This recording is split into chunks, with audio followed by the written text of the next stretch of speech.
성일을 하나님을 예배하고 또 강단을 통해서 흘러나올 하나님의 말씀을 듣기 위해서 사모함에 모여든 여러분 모두를 하나님이 개별적으로 만나주시고 여러분의 삶 속에 꼭 필요한 하나님의 음성이 들려지는 시간이 되기를 주님의 이름으로 축원을 드립니다.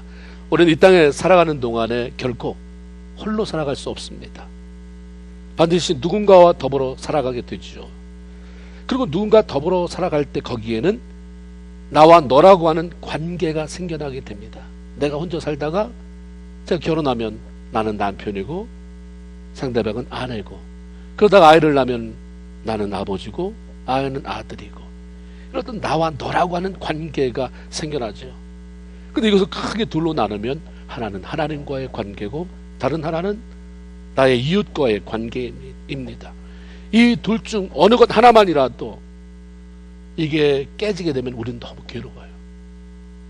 사람 때문에 괴롭기도 하고 사람 관계는 그닥지 않은데 하나님 관계가 안 풀려서 너무 힘들고, 이 두 모든 관계가 시원하게 열려야 우리 삶에 기쁨이 있어요. 우리 안에 감사가 가득 채워지는 복된 인생을 살아갈 수 있게 되는 것입니다. 누가복음 10장 27절에 내 마음을 다하여 목숨을 다하여 힘을 다하여 뜻을 다하여 주 너희 하나님을 사랑하고 또한 내 이웃을 내 자신과 같이 사랑해라 말씀했습니다. 주님의 말씀은 하나님만 사랑해라 아니에요. 그렇다고 해서 사람만 내 이웃만 사랑해라도 아닙니다. 하나님과 이웃이라고 하는 두 관계가 모두 동일한 수준으로 중요하다고 하는 말씀입니다. 더 중요하다, 어떤 게 더 중요하다 말할 수는 없지만 어떤 걸 먼저 해야 된다는 순서는 있습니다. 하나님 사랑, 이웃 사랑 다 똑같은 비중이에요. 근데 순서가 있다 이 말이에요. 먼저 하나님을 사랑할 수 있어야 사람을 사랑할 수 있어요. 하나님 사랑이 선행되어야 이웃을 사랑하는 것이 열려집니다. 하나님 관계가 열려야 사람과의 관계가 열리게 됩니다. 하나님과의 관계를 통해서 사랑하는 법을 배우고, 하나님이 나 같은 것도 이렇게 사랑하시는구나. 우리가 신앙생활을 하면서 당당해질 수 있는 게 뭐냐면, 나의 조건 상관없이 내가 이렇게 못 배웠는데도, 가진 게 없는데, 내가 자랑할 만한 조건이 아무것도 없는 부모 밑에 자랐는데도 불구하고, 참 힘든 세대를 살았는데도 불구하고 하나님이 나 이렇게 사랑하는구나. 너 외에는 내가 사랑할 대상이 없는 것처럼 내가 너를 사랑한다고 말씀하시는구나. 이런 사랑. 그리고 내가 모든 것을 고백할 때 그게 뭐가 됐든지 용서하시는 그 용서를 경험할 때 비로소 사람을 사랑하게 되죠. 왜 사랑 못하냐면 사랑을 경험해 보지 못해서 그래요. 왜 용서 못하냐면 용서가 뭔지를 진정으로 경험해 보지 못했으니까. 그래서 순서는 있다 이 말이에요. 하나님을 먼저 사랑하고, 그래서 사랑을 배우고, 용서를 배우고, 그래서 사람을 사랑하고 용서하는 법을 배워야 됩니다. 그렇게 될 때 관계가 건강해져요. 관계가 건강해지면 나로 인해서 그 사람이 힘을 얻고, 그 사람이 나로 인해서 힘을 얻고, 그러면서 함께 기뻐하고 행복해질 수 있죠. 그래서 하나님의 은혜로 말미암아 사람과의 관계가 열려져야 합니다. 오늘 보면은 야곱의 귀향길 사건을 통해서 이 사실을 우리에게 가르쳐주고 있습니다. 야곱이 형과 아버지를 속이고 고향을 떠나서 외삼촌이 사는 땅 하란으로 도망쳐온 지 20년이 됐습니다. 그동안 외삼촌은 이를 도와주는 대가로 두 아내를 얻게 됐습니다. 그리고 그들과 몸종 사이에서 11명의 자녀를 낳았죠. 그리고 가족들이 살아가는 데 필요한 재산도 어느 정도 모았습니다. 이러한 과정에서 외삼촌이 10번이나 품삯을 변경했고 속였고, 그럼에도 그건 그거고 열심히 성실하게 일한 결과 하나님의 도우심으로 자신의 소유가 많아졌다 이렇게 얘기를 합니다. 그러니까 외삼촌의 시선이 따가워졌어요. 아무것도 모르는 외삼촌의 아들들도 자기 사촌인데도 불구하고 네가 자산 많아진 건 우리 아버지 거 다 뺏어서 그렇다, 우리 아버지 거 다 뺏어서 네가 부자 됐구나 라고 미워하는 마음을 표현하니까 야곱의 마음에 갈등이, 내적인 갈등이 일어났습니다. 가야 될 때가 왔나 보다. 이제 내가 이 자리를 떠나야 될 때가 왔나 보다. 그런데 하나님이 야곱에게 너 떠나서 네 고향으로 가라라고 하는 말씀을 들려주시죠.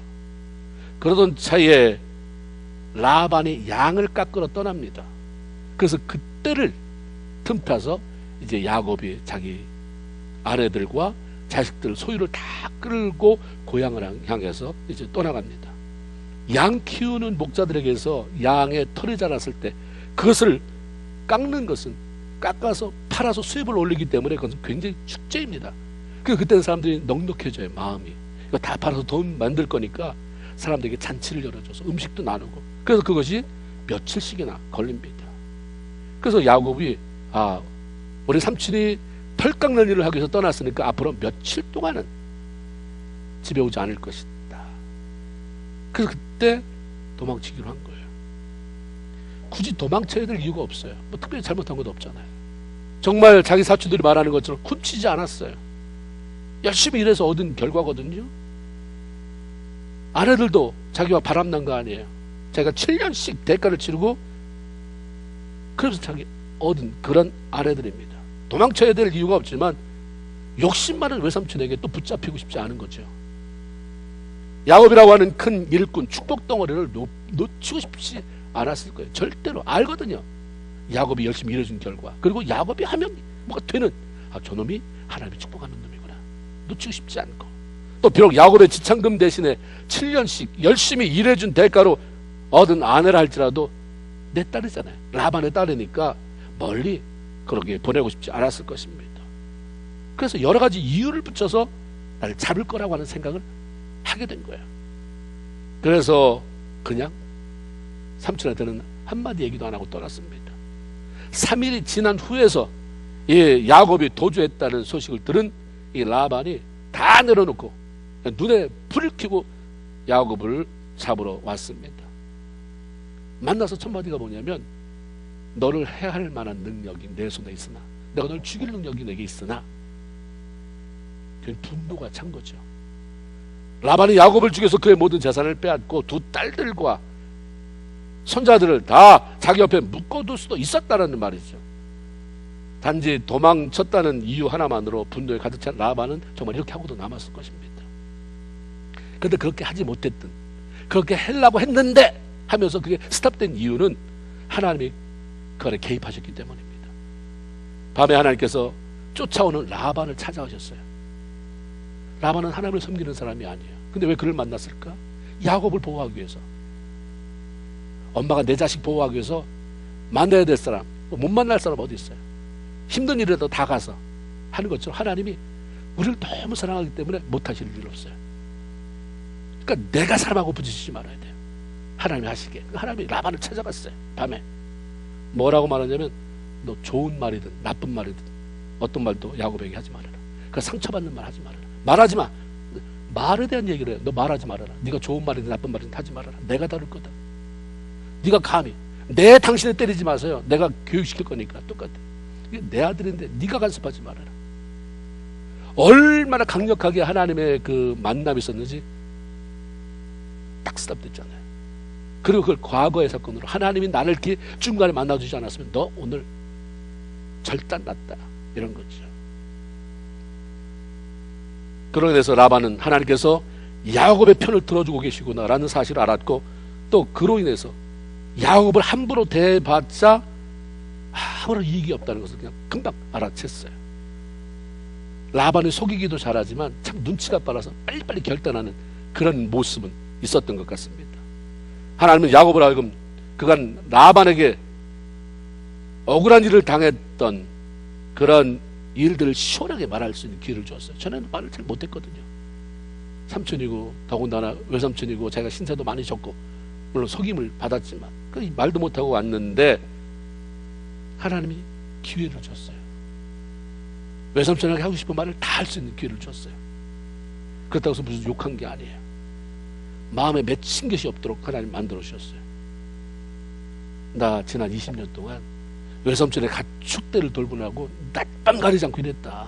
그렇게 뜨거운 낮에도 내가 열심히 일했고, 그렇게 추운 밤에도 내가 늦게까지 내가 일했다. 그런데 내가 열심히 일하는 동안 삼촌이 품값을 10번이나 바꿔버렸다. 내가 따졌습니까 삼촌? 나 그냥 일했어요. 하나님이 나와 함께 해주지 않았다고 한다면 아마 삼촌은 나를 빈손으로 내쫓았을 거요. 마음속에 남겨두고 평생 아쉬움과 답답함으로 그렇게 살았을 이야기, 속 이야기들을 다 시원하게 풀어놓을 수 있는 기회를 주셨어요. 그런데 놀랍게도 이미 하나님이 그 전에 라반을 만져놨기 때문에 변명도 하지 않아요. 그건 뭐 이렇지 않아요. 너 그거 아니야 라고 부정하지도 않아요. 다 인정해요. 파락했을 사람이 그냥 다 듣고 있어요. 아, 굳이 나 억울하다고 사람 가서 나 이거 할 필요 없이 그냥 부동히 하나님 앞에 있으면 아주 하나님이 장을 열어주시죠. 쫙 장을 열어주셔서 자연스럽게 얘기할 수 있는, 아, 저 사람이 나 때문에 저렇게 힘들었구나, 저 사람이 그렇게 고통스럽구나. 부부간에도 마찬가지예요. 말이 법적으로 부부지만 하나님 볼 때는 다 남남이잖아요. 천국을 같이 올 수 있어요. 뭐 숨을 같이 쉴 수 있어요. 일대이기 때문에 하나님 구원받은 백성, 하나님 그 책임지잖아요. 그러니까 하나님 앞에 그렇게 나가면 하나님이 기회를 주신다 이 말이죠. 오히려 라반의 한 걸음 더 나왔어요. 야, 이제 우리 서로 싸우지 말자. 자기 혼자 싸웠는데 서로 싸우지 말자. 그래서 우리가 이제는 서로 해하지 않도록 그렇게 언약을 맺자. 그리고 자기 두 딸, 우리 딸들이 가서 외롭지 않도록 너 바람 피면 안 된다. 박대하지 말아라. 내 손주들도 잘 돌봐라. 그러면서 이렇게 딸들을 부탁하고 그 손주들을 다 축복하고 자기 돌아갔습니다. 하나님께서 계획하심으로 라반과의 관계가 아주 깨끗하게 정리됐습니다. 삼촌 라반과의 껄끄러운 관계가 앞으로 하나님이 부어주실 축복을 담아내는데, 그리고 누리는데 방해되지 않도록 하나님이 그것을 정리해 주셨습니다. 그로 인해서 야곱은 더 이상 라반을 피해서 도망치는 자가 아니라 하나님의 인도함을 받으며 당당하게 귀향하는, 고향으로 돌아가는 사람이 됐어요. 하나님이 왜 이렇게 하셨을까? 지난 20년 동안 훈련받은 야곱이 축복을 받아 누려야 되는데, 그리고 계속해서 그 후대를 통해서 하나님의 영광이 드러나고 주님이 오시는 그런 후대가 가문이 만들어져야 되는데, 다른 사람과의 관계가 막힌 것 때문에 그 축복을 누리는데 방해가 되지 않도록 풀어내기 시작하는 거죠. 하나님이 축복하실 때 축복이 오고 풀어지는 경우보다는 풀어내시고 축복이 와요. 막혀있는데, 꼬여있는데 어느 틈으로 나갈 거예요. 여러분, 똑같은 호수에 수도에 물이 나오는데도 저 호수 끝에 왜 물이 안 나오냐 이 말이에요. 뒤틀렸으니까, 꼬였으니까. 물이 안 나온다고 신경질 내지 말고 이 호수가 어디 끊겼냐, 물은 끊임없이 나와요. 제가 목회를 하면서 제일 힘든 게 설교더라고요. 설교 준비, 하나님 이거 한 번 준비하기도 힘든데 평생 이렇게 하려니까 난 지레야지, 하나님 너무 이게 짓눌려서 힘듭니다. 그 새벽에 이렇게 저희가 교회를 처음 시작했을 때 미국 교회에 그 사무실을 빌려서 제가 새벽 기도를 한 적이 있었어요. 그 사무실에서 지하에 내려서 하는데 하나님이 어느 날 저한테 그렇게 응답하셨어요. 큰 바위예요. 그리고 거기 대나무 통 같은 게 이렇게 쭉, 대나무 이렇게 피리 같은 건데 대나무 도롱에 이렇게 이렇게 박혔어요. 그 밑에 바가지. 이게 끝이에요. 그래서 반석에서 샘은 끊임없이 나온다. 너라고는 삶의 대롱이 막히지만 않으면 그거 받아내다가 쏟아부어줘라. 그래서 저는 그 다음부터는 일단 잘하고 못하고를 떠나서 많이 그거 자유함을 얻게 됐어요. 아, 주님은 자원이 끊임이 없다. 문제는 내가 막힌 거다. 내가 그냥 뭘 하려고 하지 않고 통로만 되면, 우리가 삶 속에 똑같아요. 관계가 꼬이면, 말이 꼬이면 삶이 꼬인다고, 관계가 꼬이면 축복의 통로가 막혀버리는 거예요. 그래서 고집 부려봐야 30대에 빨리 처리해야지, 20대에 처리해야지, 50대, 60대, 70대, 80대 그때 가서 너무 억울하잖아요. 힘들 거 다 힘들고 빨리빨리 풀어내는 작업, 자꾸 자기를 점검해 볼 필요가 있는 걸. 모든 문제는 남에게 있지 않아요. 아까 우리 집사님 기도하실 때도 내 탓이라고 한 것처럼 나를 먼저 돌아봐야 되잖아요. 우리는 눈이 나를 바라보지 못하게 돼 있어서 자꾸 남만 바라봐요. 남의 얼굴은 잘 보는데 내 얼굴은 어떻게 생겼는지는 보지 못하잖아요. 자꾸 내가 꼬였는지를 한번 점검해 봐야 되는 것입니다. 하나님이 네 삼촌, 외삼촌하고 이 관계, 다른 사람도 마찬가지지만 네가 외삼촌하고 관계가 뒤틀렸으면 누구 때문에 마음이 얼마나 그렇겠어요. 계속해서 잘 될 때는 괜찮은데 안 될 때는 그것 때문인가, 그것 때문인가. 하나님이 앞으로는 자유롭게 살아라. 그러니까 이거 다 풀어주시는 거죠. 그리고 하나님이 야곱에게 약속하신 것을 지켜주시기 위함입니다. 창세기 28장 15절에 야곱이 떠났을 때 이런 말씀하셨어요. 내가 너와 함께하며 내가 어디로 가든지 너를 지키며 너를 이끌어 이 땅으로, 네 고향 땅으로 다시 돌아오게 할 것이다. 집을 떠날 때는 동생에게 속아서 분노하며 칼을 가는 형을 피해 어쩔 수 없이 도망쳐 나왔지만 훈련을 마치고 돌아가는 입장에서 있어. 하나님이 불러내다가 다시 보내는 그 마당에서는 이제 도망치는 자가 되지 말아라. 당당하게 내가 이끌 테니 너 나 따라와라 라고 하는 그 말씀에 대한 성취를 보여주는 거죠. 하나님이 그 약속을 신실하게 지키셨어요. 그로 인해서 지난 20년 동안 자신의 풋삭을 속이고 자기를 힘들게 한 외삼촌 라반과의 관계가 시원하게 회복됐어요. 그건 내가 풀어갈 문제가 아니잖아요. 삼촌이 나한테 피해를 입혔으니까. 근데 삼촌이 와서 미안하다, 우리 잘해보자, 내 자녀 두 딸, 네 부인들 잘해라 이러고 갔으니까 뭐 이제 이거 다 풀린 거잖아요. 정작 남아있는 문제는 뭐냐면 이제 에서와의 문제예요. 형과의 문제. 이 갈등을 어떻게 풀어낼 것인가. 외삼촌과의 관계는 삼촌이 나한테 잘못한 거잖아요. 그러니까 내가 칼자를 쥐고 있다고 해도 과언이 아닙니다. 큰 소리 칠 수 있어요. 그런데 에서와의 관계는 내가 정말 잘못한 거예요. 가만히 있는 형, 뭣도 모르고 배고파 오는 형한테 그냥 교활하게, 형 내가 이 죽 한 그릇 줄 테니까 장조건 팔을라오? 그거 취하고 아버지 속여서 얼마나 쇼를 했습니까? 짐승 잡아서 여기다가, 형은 매끄러운 사람인데, 털의 사람인데 나는 매끄럽고 털이 없으니 여기다가 다 아버지가 만질 만한 자리에다 털을 두르고 그 축복을 받아내고, 이걸 어떻게 푸냐 이 뭐래요. 20년 전의 일이지만 너무 생생해요. 안 잊어버려지는 거예요. 자신을 죽이려고 했던 형의 감정이 20년이 지난 오늘 내가 지금 고향으로 가는데 형을 안 마주칠 수 있는 게 아니잖아요. 마주쳐야 되거든요. 형의 감정이 어떻게 됐을까? 아직도일까? 더 화가 났을까? 아니면 지풀에 꺾여서 풀렸을까? 맞은 자는 발을 뻗고 자고 때린 자는 발을 구부리고 잔다고, 가해자인 야곱 20년 동안 형에 대한 생각으로 한시도 마음이 편치 않았을 것입니다. 우리가 이런 것들을 보면서 가능한 한 우리가 살아가는 동안에 얼마 살지 모르지만 사람하고 원수 맺으면 안 돼요. 원수 맺는 사람이 하나도 없어야 돼요. 어쨌든 원수 맺지 마세요. 그러기 위해서 차라리 맞으세요. 때리지 마십시오. 그냥 맞으세요. 오죽했으면 지금 오른뺨 치면 왼뺨 들려대라. 씩씩거리고 내가 이러고 못 참는다고 찾아다니면서 그 해결하려고 다 뒤집어 놓지 마세요. 그냥 그대로 놔두세요. 안 보이더라도 땅에 심은 거는 파내는 게 아니에요. 싹이 나올 때까지. 주님을 위해서 살겠다고 내가 했는데 아직 뭐가 안 나타나도, 안 나타났어도 안에 심겨진 것입니다. 뿌리가 내려지고 있는 건데 내가 가서 다 파집어내가지고 열매 몇 개 없게 만들지 마세요. 그렇게 신앙생활이 반복되다 보면 아무런 게 없어요. 남는 건 회한, 후회. 그리고 시간이 저절로 해결해 주지 않으니까 적극적으로 화해를 시도하십시오. 고향을 향해 가던 중에 에서가 살고 있는 에돔 땅에 가까이 왔을 때 마음이 너무 자꾸 불안해지는 거예요. 형을 자꾸 만날 시간이 가까우고 만날 장소에 가까이 가니까 마음이 진정이 안 되는 거예요. 그 뭐라도 해야 되겠는 거예요. 그래서 자기가, 여기는 성경에 사신이라고 되어 있는데 자기가 믿을 만한, 자기 수하 중에 종들 중에 믿을 만한 사람을 뽑지요. 그리고 사신으로 보내요. 왜 보냈냐면 떠보는 거죠. 이 사람들을 통해서 내 형의 감정이 지금 어떤지. 두 번째 5절에 이렇게 되어 있네요. 내게 소와 나귀와 양떼와 노비가 있으므로 사람을 보내어 내 죽게 하려고 내 죽게 은혜 받기를 원하나이다. 다시 말하면 이게 이렇게 말하라고 시킨 거예요. 요 뒤에 당신의 동생 따라오는데 그분이 이렇게 말합니다.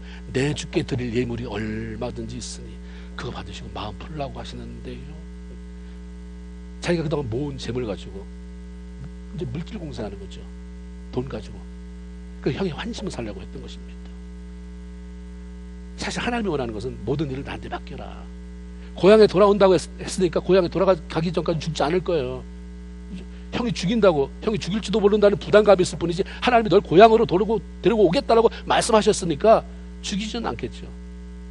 때려서 멍이 들게 하든지 어디가 깨지게 하든지 뭐 그건 모르지만 하여튼 죽이지는 않을 거니까 맡기고 무릎 꿇고 형 용서해 주세요. 20년 동안 내가 내내 마음이 편하지 않았습니다 라고 하면 그게 해결이 되는 건데 용기가 안 나요. 그 용기가 안 나는 것이 너무 자존심이 강하면 그 용기를 자꾸 찔러서 다 새나가게 만들어요. 내 자존심이 용기를 내려고 하는, 용기라고 하는 그릇에 바람이 들어가는 거는 자꾸 뻥끈해서 바람이 새나가게 합니다. 그러니까 먼저 이렇게 사람을 보내서 떠보는 거죠. 야, 걔네들이 잘못했냐? 네 집 사신이 잘못했냐? 네가 잘못했으니까 네가 대면해. 자기가 잘못해놓고 자기가 처리하지 못하는 사람이 얼마나 많아요. 빙빙 돌려다니면서 다른 사람, 자꾸 다른 사람에게 네가 해결해, 네가 해결해. 절대 해결 안 됩니다. 야곱이 집에서 도망쳐 나와서 외삼촌 집을 향해 갈 때 베델에서 하나님을 경험하게 하셨어요. 그러니까 창세기 28장에서 다 봤어요. 그때 수많은 천사들이 사닥다리를 타고 땅에서 하늘로, 하늘에서 땅으로 오르락 내리락 하는 것을 보셨고, 그리고 그때 그것을 배경 삼아서 주님이 말씀하셨거든요. 내가 너와 함께한다, 또 돌아올 때까지 지켜줄 것이다, 등등등 많은 약속하셨어요. 그런데 이번에는 외삼촌 집으로 가는 게 아니라 외삼촌 집에서 다시 돌아올 때 길에서 또다시 하나님이 야곱으로 하여금 수많은 천사를 만나게 하셨어요.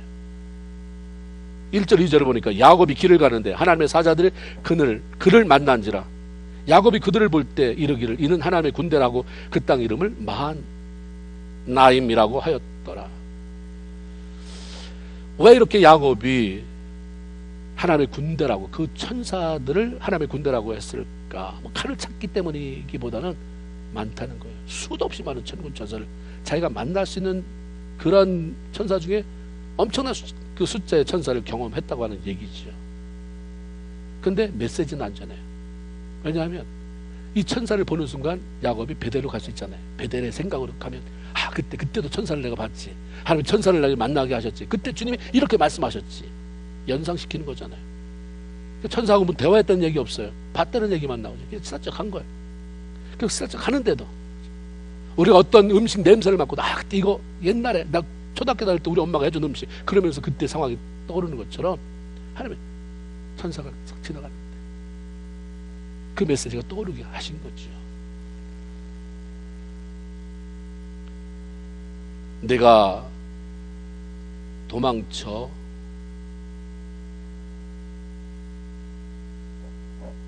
전혀 알지 못하는데 외삼촌 집 향해서 갈 때도 내가 너와 함께 하지 않았느냐? 너 그때 생각나지? 너 천사 보면서 그때 사닥다리 천사 생각나지? 그때 내가 뭐라고 말했냐? 내가 너 지켜준다고 했지? 너 보호한다고 했지? 너 채워준다고, 공급한다고 했지? 나 하나님은 여전히, 그때나 지금이나 20년 지났어도 여전히 네가 측량할 수 없는 막강한 능력으로 너와 함께하는 하나님이야. 그러니까 두려워하지 마라. 이렇게 많은 천군 천사를 동원할 수 있는 나 하나님이야. 네 방법 쓰지 말아라.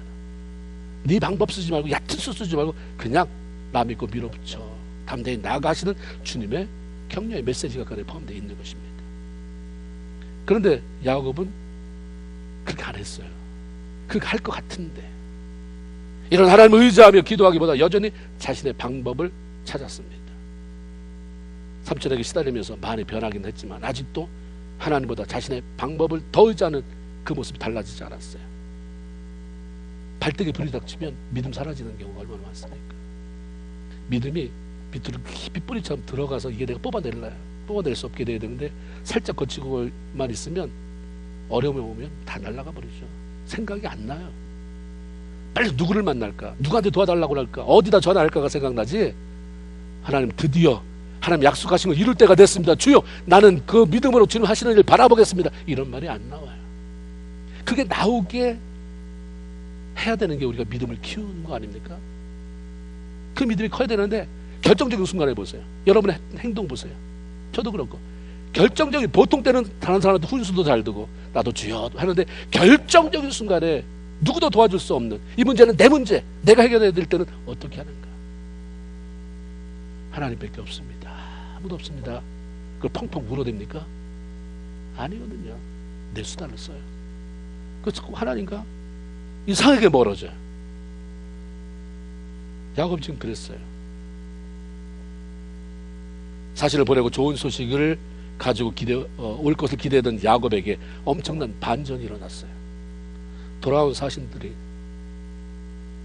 형님을 만나서 무슨 이런 얘기 저런 얘기 해보기는커녕 벌써 당신의 형이 400명을 거느리고 당신을 향해서 오고 있습니다 라는 얘기를 듣게 됐어요. 20년 전에 자기를 죽이겠다고 그렇게 거품을 불었던 형이 20년이 지나니 지금 400명의 부하를 이끌고 사병들을 끌고 자기 자신을 향해 온다고 한다면 어서 와라 하면서 웰컴하는 대열이 아닌 것. 자기도 알죠. 이건 날 죽이러 오는 거다. 뭐 이런 생각 들었을 게 뻔해요. 형이 400명 들어옵니다 라는 말을 들었을 때 야곱의 반응이 뭐예요? 7절에 야곱이 심히 두렵고 답답하니. 자기 생각의 끝이, 자기가 해보려고 했던 것의 끝이, 그래? 그럼 나도 한번 부딪혀 봐야지. 야, 준비해라. 이렇게 나갔어야 되는 거잖아요. 그만큼 자신 있으면. 하나님 빼놓고 했으면. 근데 답답해 견딜 수 없는 거예요. 두려워 어떻게 할 수가 없는 거예요. 이미 베델에서 만난 하나님은 야곱에게 천사들의 환성과 더불어 내가 너와 함께한다, 지켜준다, 너를 돌아오게 한다, 떠나지 않는다 하셨고, 이번에는 하나님의 그 큰 군대를, 그 엄청난 숫자의 천사들을 만나게 하심으로 그때 기억을 새롭게 하셨어요. 그렇다면 20년 전에 그 형과 그렇게 맺힌 그 원한을 풀어내는 데 있어서 한 번쯤, 너무나도 중요한 시점에 한 번쯤 하나님 앞에 엎드려야 되잖아요. 기도를 통해서 하나님의 도움을 구해. 벌만도 한데 그렇게 하지 않았어요. 단지 자기가 할 수 있는 방법을 다 동원하잖아요. 그것이 뜻대로 되지 않으니까 찾아온 게 답답하면, 두려움. 그 다음에 못하는 거예요. 그 다음에 이제 어떻게 할 거예요? 내 꾀가 한계를 맞이했는데, 그랬으면 그때 내 한계를 맞이했어도, 내가 위기를 맞이했었어도 거기서 다시 또 시작하면 되잖아요. 내 위기가 하나님의 기회라고, 하나님 내가 얕은 꾀를 써봤는데 안 통하네 하나님, 나 이제 더 이상 방법이 없습니다. 어떻게 했으면 좋겠습니까? 해야 되는데 이제 또 이때부터 머리를 굴려요. 그것도 머리 굴린 게 해결이 안 됐어요. 해결이 안 되는 머리 굴림을 우리는 뭐라 그래요? 잔머리라고 그래요. 잔머리를 막 굴려요. 자기와 함께한 사람들과 양떼와 소떼, 낙타 떼를 둘로 나눠요. 쫙 가면서 오자. 너는 일로, 너는 일로. 그래서 반반씩 사람을 가르고 짐승을 반 갈라요. 왜 갈랐습니까? 분명히 형이 오면 나만 죽일 게 아니라 내 사람들에게도 피해를 입힐 것이고, 이 내가 가진 소유, 짐승들도 이게 피해를 입힐 것인데 다 뺏길 수 없지. 내가 20년 동안 어떻게 모은 건데. 그래서 반을 갈라서 형이 반을 치는 동안 반을 빨리 빼돌리려고 한 거예요. 대단하지 않습니까? 그런 위기 속에서 이런 생각이 막 굴러가요. 그것도 하나님의 사람, 하나님을 만난 사람인데, 그렇죠? 결정적인 순간에 뭐가 굴러갑니까? 내가 며칠을 금식해야 될까? 하나님 앞에 어떻게 성경을 읽으면서 하나님 앞에 물어볼까? 이게 굴러가십니까? 뭐가 굴러가나 보세요. 여러분, 뭐가 굴러가는 소리가 들리나? 결정적인 순간에. 11절에 보면 이런 얘기가 있어요. 야곱의 자기 본 마음이에요. 자기가 왜 이렇게 했는지. 내가 주께 간구하오니. 이것도 자기가 직접 만나서 한 게 아니라 우리 형을 만나게 되면 내가 이렇게 말하더라고 전해줘라 했던 말인데, 그게 야곱의 본심이잖아요. 11절에 내가 주께 간구하니. 그러니까 형도 형이라고 못 부르는 거예요. 이제 마음을 어떻게든지 비유상하지 않게 해야 되니까, 주님, 내 주야, 내 주. 내가 주께 간구하오니 내 형의 손에서, 에서의 손에서 나를 건지시옵소서. 물론 이게 에서한테 전해주기도 했지만 이건 야곱의 기도예요. 그 순간은 이게 야곱의 기도. 내가 그를 두려워하면 그가 와서 나와 내 처자들을 칠까 겁이 나기 때문입니다. 야곱에게 이렇게 전달해 주고 싶은 마음이고, 일단 1차적으로 하나님 앞에 드려진 기도입니다. 우리가 보세요. 내가 하나님 앞에 간구합니다. 이제 내 형 에서의 손에서 나를 건져주세요. 나 너무 두려워요. 나와 내 처자들을 칠까 두렵기 때문입니다. 근데 기도가 굉장히 절실하잖아요. 근데 보세요. 절실한데 절대 신뢰는 없어요. 내가 쭉 눈물 뿌리고 기도한다고 해서 절실은 하지만 절대 신뢰. 절실 가지고 응답받는 게 아니에요. 기도는. 내가 절실하게 기도했더니 하나님 응답. 너 절실하게? 누구나 절실하게 기도할 수 있어요. 어려운데 눈물 뿌려서 기도하죠. 낙심하며 기도하면. 근데 얼마큼 신뢰하느냐. 신뢰는 빠졌잖아요. 왜냐하면 에서의 공격에 대비해서 이미 자기 나름대로 다 해놨어요. 다 해놓고 자기가 다 하나님께 물어보지도 않았어요. 하나님 이렇게 해라. 그럼 두 때로 나눠라. 이렇게 자기가 다 알아서 다 때를 대놓고서 그 다음에 하나님 나 너무 힘들어요. 자기 계획, 자기 어떤 그런 생각들 다 이렇게 해놓은 다음에 그렇죠? 그 다음에 기도합니다. 기도 응답 받으려면 첫째 조건이 뭐냐면 중요한 조건이 배수진이 없어야 돼요. 안 해주면 말고 하고 잡을 수 있는 거 다 치워야 돼요.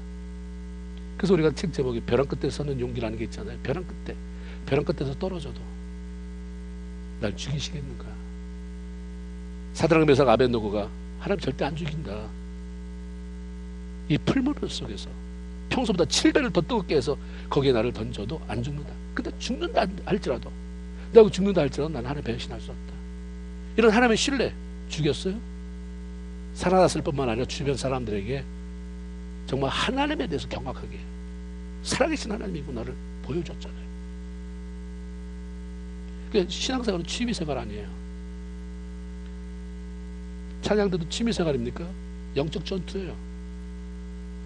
신앙생활에 취미생활하고 그냥 구경꾼들 없을 수가 없잖아요. 그러나 그 중에는 정말 믿음의 사람이 있어야 될 거 아니에요. 그 중에 몇 명이라도.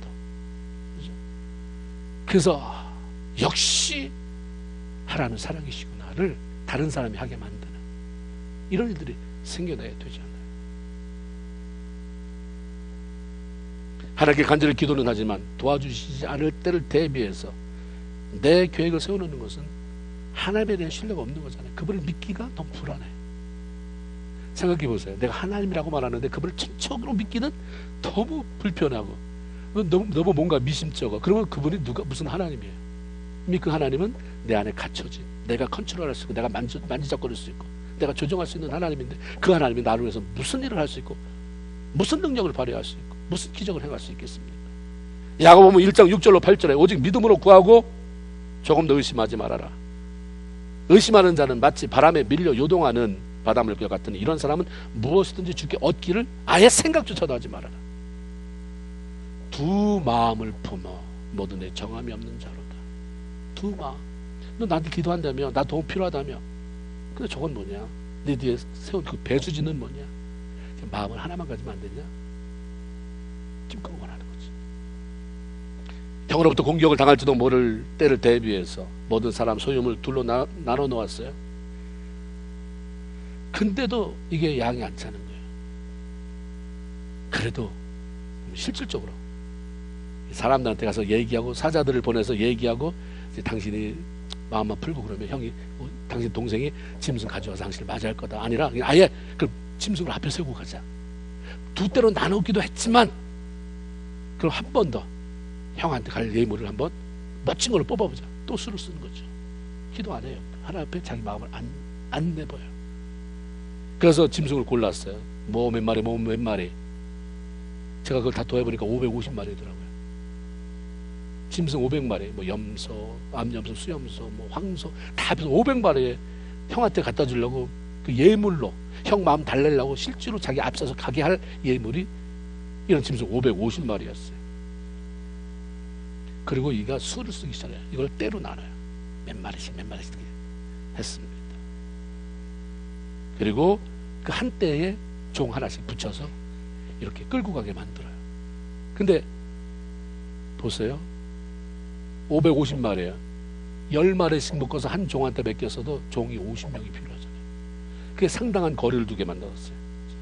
여기 보니까 일정한 거리를 두고 가라 그랬으니까 여기 하나가 종이 손을 탁 끌고 가는데 에게 했는데 뒤에 보니까 또 2번 타자 3번 이게 50명이 줄줄이 이게 다 뭐냐?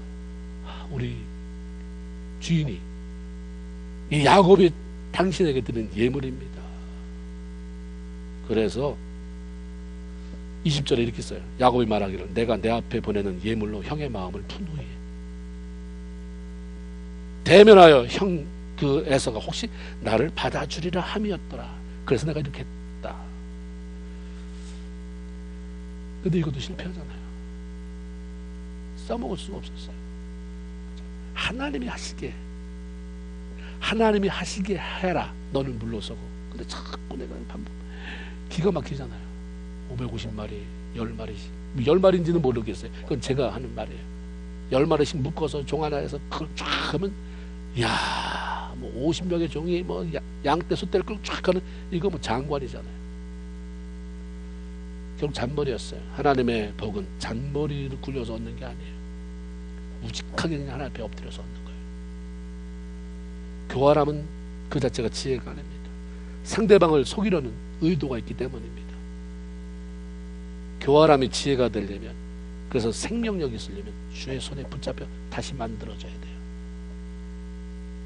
위기 속에서 하나님이 주시는 확신이 아니라 자기 생각으로 짜놓은 계획을 가지고 움직이려니, 기도로 맡긴 사람과 내 생각이 완벽하게 짜놓은 사람과의 차이가 뭐냐면 불안함이에요. 내 계획이 완벽하게 짜졌는데도 불안한 거예요. 안 되면 있으니까. 안 되면. 얼마나 불안하겠어요. 그러니까 야곱이 성경에 보면 잠을 못 자요. 그냥 잠이 안 와서가 아니라 불안해서 잠을 못 자요. 밤에 자기 아내들, 자기 자녀들, 소유를 다 야복강변을 건너게. 그 별로 넓지는 않더라고요. 그걸 다 건너게 하고 자기는 야복강변에 홀로 남았어요. 근데 그날 밤에 야곱이 분명히 여기 보면 기도한 것 같은데, 기도하려고 그렇게 마음먹은 건 아니었어요. 다 가라. 나는 오늘 밤에 여기서 철회하면서 기도할래. 하나님이 뭐라고 말씀하시는지, 나를 어떻게 도와주시는지 한번 내가 기도해볼란다가 아니었어요. 그냥 남은 거예요. 도대체 방법이 없으니까. 그런데 어떤 사람이 야곱을 찾아왔어요. 야곱이, 근데 거기 다른 설명이 하나도 없어요. 야곱이 다짜고짜로 그 사람하고 붙어서 씨름을 하는 것입니다. 누구였을까? 24절에 보니까 야곱이 홀로 남았더니 어떤 사람이 날을 새도록 야곱과 씨름했다. 30절에 보면 야곱이 그 사람을 하나님이라고 표현했어요. 그리고 호세아 12장에는 하나님의 천사라고 표현합니다. 어떻게 사람이 하나님의 천사와 싸움이 가능한가? 이것은 치고받고 싸웠다는 게 아니죠. 야곱이 하나님의 천사를 붙잡고 늘어진 것을 의미합니다. 비록 형을 위해서 많은 예물을 준비했지만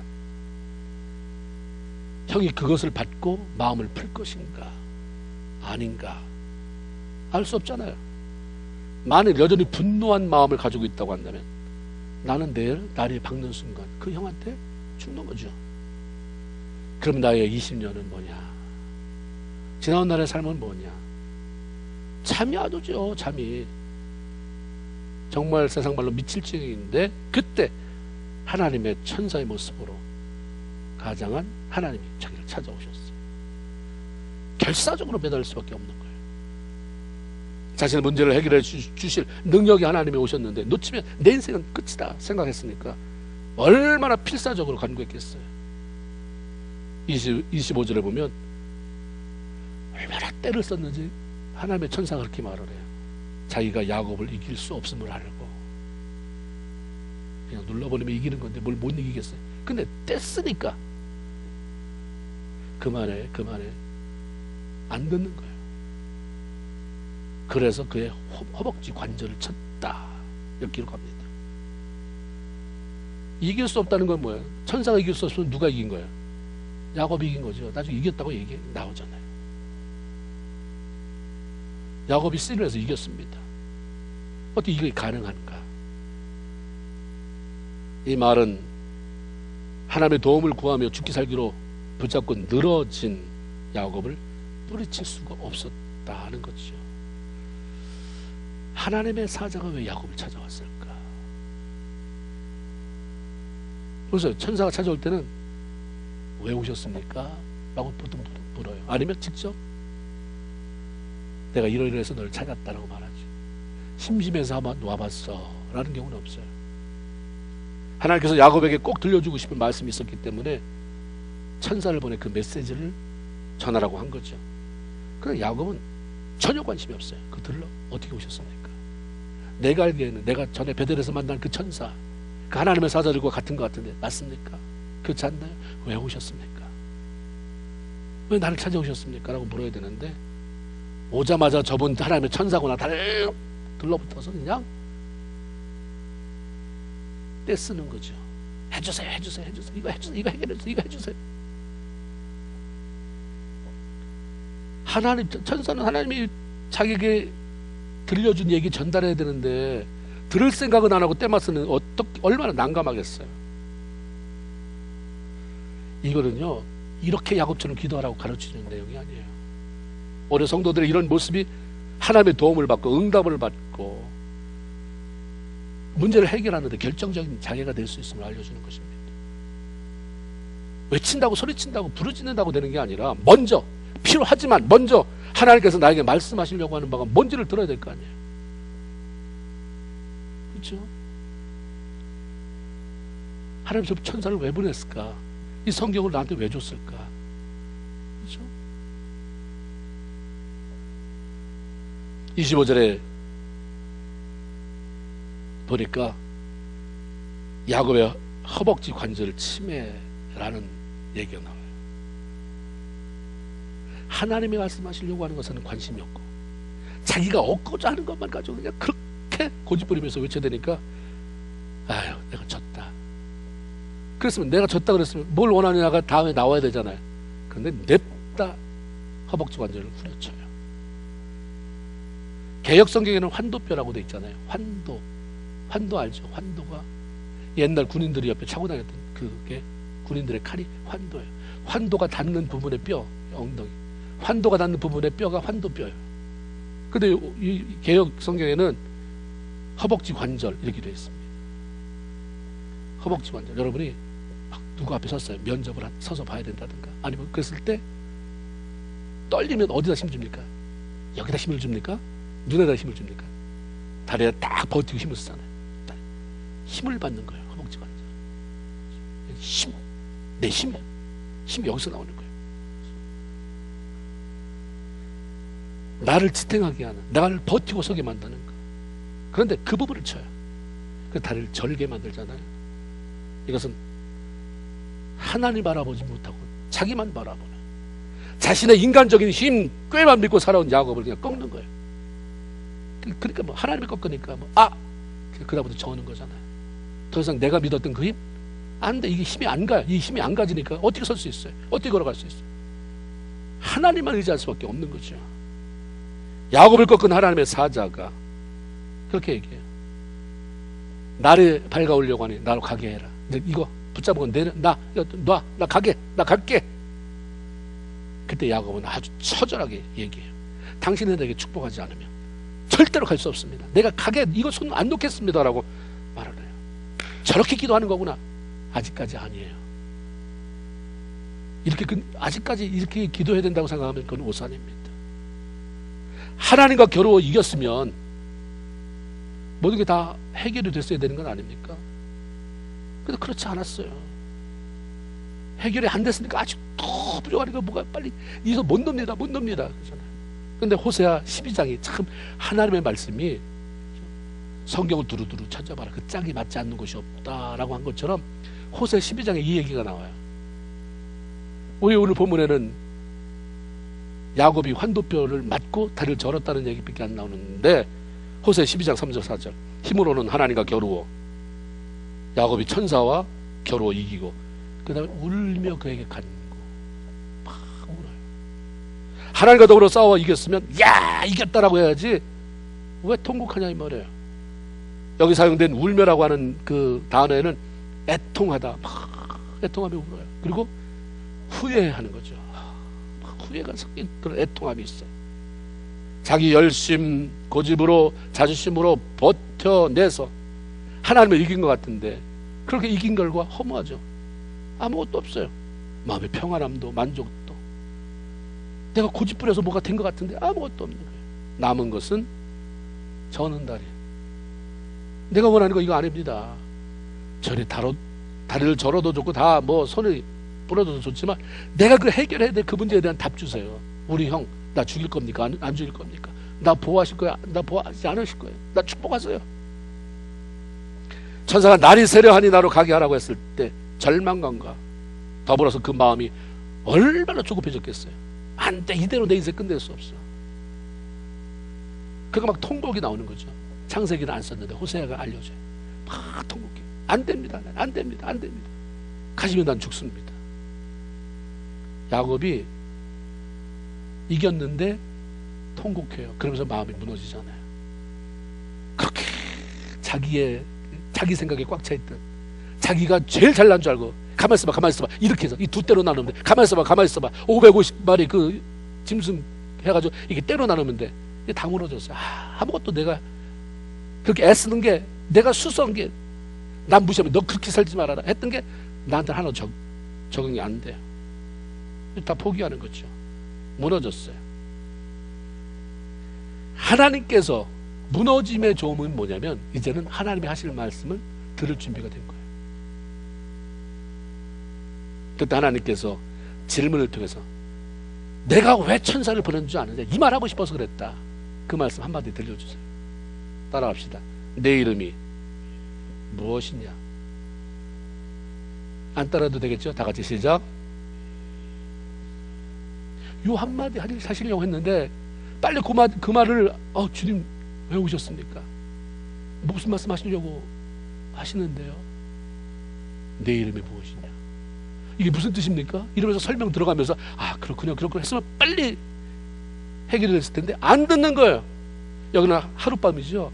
그 인생이 10년이 될 수도 있고 20년이 될 수도 있고 평생이 될 수 있어요. 안 들어요. 하나님 직접 오지 않았잖아요. 주의 사자를 통해서, 메시지를 통해서 하나님이 하는데 다 무시해버려요. 성경을 통해서 하시는데 안 들어요. 내가 너무 세기 때문에, 내 고집이 세기 때문에. 결정적인 순간이 온 거예요. 다 무너졌어요. 안 들을 수가 없어요. 그냥 무너졌기 때문에 안 들으려고 해도 그냥 다 스며 들어와요.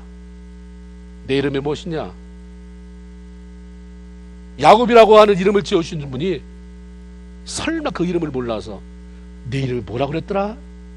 이거 아니에요. 내 이름이 무엇이냐? 이건 잊어버린 자가 물어보는 게 아니라 뭘 다 알고 계신 분이 당차게 그걸 깨우기 위해서 호통치는 소리예요. 이 말의 의미가 뭡니까? 도대체 너라는 인간은 누구냐? 라고 하는 존재에 대한 질문입니다. 비슷한 얘기가 창세기 3장에도 나오지 않습니까? 아담이 하나님께서 금하신 실과를 따먹고 나서 하나님의 얼굴을 피해서 동산 나무 사이에 숨었어요. 그때 하나님께서 아담의 이름을 부르면서 뭐라고 말씀하십니까? 아담아, 내가 어디에 있느냐? 그 조그만 동산에서 아담이 매일매일 만났던 아담, 그 어디 갔는지 모르겠어요? 내가 어디에 있느냐? 이렇게 물어보세요. 참 인격적인 하나님이에요. 하나님은 너무 인격적인 분이에요. 막 까발려 높여서 하지 않아요. 다른 사람은 야곱아, 하나님 왜 너 이름을 부를까? 이러지만 야곱은 알아듣게. 아담아, 내가 어디에 있느냐? 하나님 거기 있는 거 모르실까? 이걸 들으면서 아담은 아차 하는 거죠. 내가 왜 나를 피해서 숨는 신세가 돼버렸느냐? 또 뭘 했길래? 이 말이죠. 하나님께서 야곱에게 하신 질문도 마찬가지였습니다. 하나님을 이름을 부르면서도 내 도움 없이 잘 살 것 같이 그렇게 행동하면서도 나를 외면하고 내 열심, 내 고집으로 살아가던 내 모습이 왜 이러냐? 너 왜 이렇게 됐냐? 너 누군데? 내가 축복하기로 약속한 그 야곱 맞느냐? 야곱은 하나님의 그 의도를 알아차렸어요. 내가 깨지고 나니까 이게 이런 질문이구나 안 거죠. 그래서 그가 대답한 말이 뭡니까? 너무 웃겨요. 내 이름이 뭐냐? 그러니까 야곱이 나는 야곱입니다. 이렇게 대답해요. 야곱이 자기 이름이면 틀림없지만 여기서 그가 말한 야곱은 나 그런 사람입니다 라고 하는 솔직한 자기 고백이고 회개입니다. 야곱이라고 하는 이름 뜻에는 발뒤꿈치를 잡았다 라고 하는 의미에 속이는 자, 남의 자리를 대신 빼앗는 자, 찬탈하는 자라는 의미가 있습니다. 지금껏 하나님을 믿어오면서 하나님을 의지하기보다는 내가 속여가면서 어떻게든지 남보다 잘 살고 싶어서 하나님을 믿지만 내가 내 거 뺏기고 싶지 않아서 속여가면서 내 방법대로 살았습니다. 나 죄인입니다. 하나님, 나 잘못했습니다. 처음으로 고백해버린 거예요. 자기 인생에. 그것도 인생의 벼랑 끝에 서게 됐으니까 내일 아침에 형이 날 죽일지도 모르는 그런 상황에 직면하니까 솔직한 자기 내면에 아주 깊은 곳에서부터 솔직한 회개가 나온 거죠. 그래서 하나님이 기다렸다는 뜻이 그럼 우리 한번 좀 따져보자. 아니야. 됐다. 내 이름을 다시는 야곱이라 부를 것이 아니요 이스라엘이라 부를 것이니 이는 내가 하나님과 사람과 더불어 이겼습니다. 이런 선포를 해주십니다. 회개하고 하나님과의 관계가 회복되고 나니 그때 하나님이 이긴 거에 대해서 야, 너 참 끈질기더라. 너 참 부르짖기를 정말 기가 막히게 부르짖더라. 내가 시인되기 전까지는 아무리 부르짖어도 하나님이 그 인정하지 않았어. 내 이름이 뭔데? 내 이름이 뭔데? 내가 죄인입니다 했으니까 하고 나니까 그 부르짖음에 대한 응답이 그냥 쏟아지는 거예요. 그게 풀린 거잖아요. 하나님과의 관계가 쫙 뚫리지도 않았는데 막 부르짖기만 하면 뭐하냐 이 말이에요. 하나님과 더불어 승리의 삶, 축복의 삶으로 살아갈 수 있는 인생으로 바꿔주셨습니다. 아직 야곱의 환경에는 아무 달라진 것이 없어요. 그러나 다음 장에 가면 하나님이 이렇게 하셨구나가 나오는데 아직은 달라지는 게 없어요. 그런데 놀라운 것은 하나님이 개입하실 때 문제가 해결되지 않아도 미리 주시는 그 평안함이 있다고 하는 거예요. 걱정이 사라졌어요. 염려가 사라졌습니다. 빌립보서 4장 6절 7절 다 같이 시작. 아무것도 염려하지 말고 오직 모든 일에 기도와 간구로 너희 구할 것을 감사함으로 하나님께 아뢰라. 그러면 모든 지각에 뛰어난 하나님의 평강, 그 평강이 온 거죠. 그래서 31절에 보면 그렇게 얘기가 있어요. 그가 보니엘을 떠날 때에 해가 돋았고 천사가 이미 날이 새는 나로 가려 해라. 그래서 날이 새는 걸 알았는데 거기다 거기 복선을 쫙 깔아줘요. 아, 야곱의 생이 이제 하나님을 제대로 만났고 하나님과의 관계 속에서 해결이 돼서 아침 해가 떠오르는 것처럼 이제 저에게는 태양이 떠오르는 것 같은 삶이 시작되는구나. 할렐루야. 그렇지. 우리가 예수 믿는 사람에게는 뭐 서글픔이 아니라 죽는 그날까지 매일 떠오르는 아침 동력이 떠오르는 그런 찬란한 태양이 되어야 할 줄로 믿습니다. 하나님 그렇게 만드는 분이에요. 우리 예수 믿는 사람은 지는 해가 아니라 떠오르는 해예요. 하나님 오늘 우리에게 동일하게 물어봐요. 너 기도 많이 하구나, 뭐 봉사 많이 하더구나, 너 참 요즘 삶이 달라졌구나. 일단 물어보는 게 내 이름이 뭐냐? 내 이름이 뭐냐? 그에 대한 정확한 대답. 그리고 하나님이 아, 이제 됐다. 더 이상 야곱으로 돌아가지 말아라. 이스라엘이라 아니라 그 이스라엘의 영광스러운 삶을 살아가는 저희 여러분 다 되기를 주님의 이름으로 축원을 드립니다. 아멘. 기도합시다.